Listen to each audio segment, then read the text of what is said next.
Hi everyone, welcome back to Nude Wellness. I'm Celina if you are new here, and this channel is all about manifesting and the law of assumption. So lovely to be back with you once again. Before I jump into today's video, which is about resistance and blocks, I want to say thank you to those who have contacted me over on Instagram and connected. As my channel grows on YouTube, I'm getting more DMs, so just be patient with me. I'm happy to give you kind of brief guidance and tips, but obviously paying clients come first and they will have more of an in-depth response. So if that is something that you're interested in, then details for email coaching are in the description below. Let's dive into today's video, shall we? Blocks and resistance. Okay, there are no such thing as blocks. I don't like the term blocks. It insinuates that you're being stopped from your manifestation, that you won't get your manifestation until you kind of overcome this block or break through this block. I don't like it. I mean, I don't even like the term resistance, to be honest. When the question comes up, how come I can manifest a cup of coffee more easily than I can manifest a relationship with my specific person or money, for example?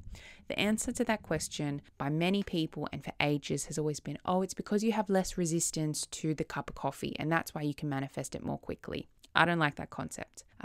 We need to change it. We need to come up with another understanding. So as I was thinking about this video, I was like, what is something that I would be happy to be thinking of and for that rule to function in my reality? Because remember, your reality, your rules. I don't like the term resistance, so what can I be thinking of instead?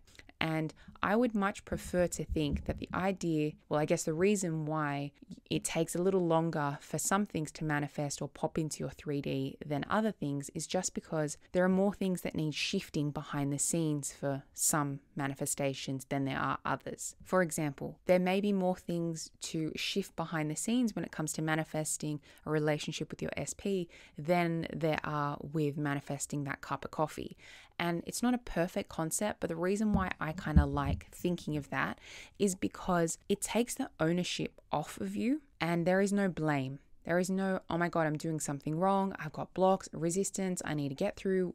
Like, how can I fix this? Why is it taking so long? None of that occurs. It's all like, well, I know it's happening. It's just a matter of time because things just need to shift behind the scenes and I'm getting what I want. And I would much prefer myself, my clients, and anyone listening/watching my videos to entertain that concept than, oh, it must be because I have resistance or it's because I've got blocks. So as you all know, it's all about assumptions, right? So if you believe you have resistance or you have blocks and you have to solve them in order for you to get your manifestation, then that's what you're going to experience. You are going to experience blocks and resistance. That's how powerful your mind is. So something doesn't exist until you think it does. So blocks and resistance don't exist until you think they exist. I'm going to make another video on this topic that I'm going to briefly kind of touch on. But I wanted to just say that any teachings are just assumptions. So if you've been taught that there are resistance and there are blocks when it comes to manifesting, then that's because the teacher that has taught resistance and blocks has an assumption that resistance and blocks are a thing when it comes to manifesting, and that's how manifesting functions in their reality. So if that is something that you want to change and resistance and blocks are kind of words that are in your vocabulary or are thoughts that kind of frequent your mind, then I would just be affirming that I don't have any blocks. I don't have any resistance. And it's as simple as that. Do I believe that you can have, I don't know, let's call them contrasting thoughts to your manifestations? Yes, I believe that's a thing. But they're just thoughts. And I'll dive deeper on that in a second. Should you go looking for those thoughts? No, I don't think you should. But if you notice that it is something that you are experiencing on the regular, that these contrasting thoughts to your desire, your manifestation, is something that pops up frequently, yes, I would address them.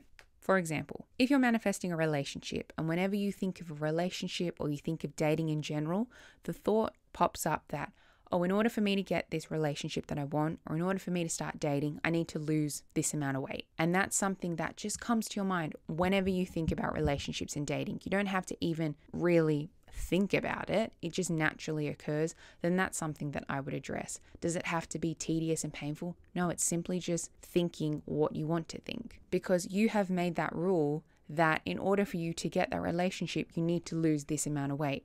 So that's what's going to happen, that you need to lose the weight before you get the relationship. Doesn't mean it's wrong. No, you've just made that rule in your reality. So in order to kind of change that rule and have what you actually want, then I would just be affirming that, no, I'm lovable just as I am.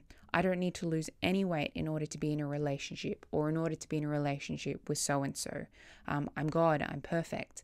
Those are the sorts of things you want to be affirming and thinking. So say that thought pops up, then you might want to say those affirmations, or include those affirmations in your self-concept, or include those affirmations whenever you are affirming for your relationship that is wanted. It's chill, it's casual. All you have to do is change the thought. And then what you want to do is, when you are affirming for what you want, and you're kind of flipping the script, just drop the thought that you need to lose weight in order to have that relationship that you want.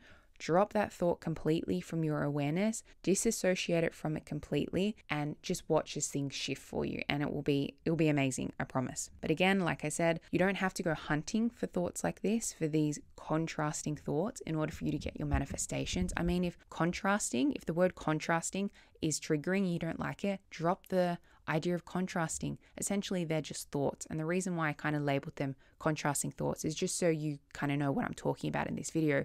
But they're all just thoughts.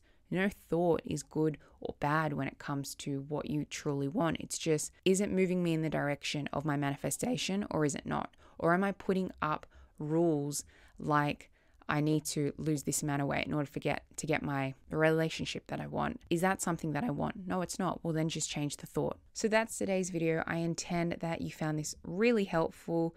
Make sure to like and subscribe, and I will catch you in the next one. Toodles.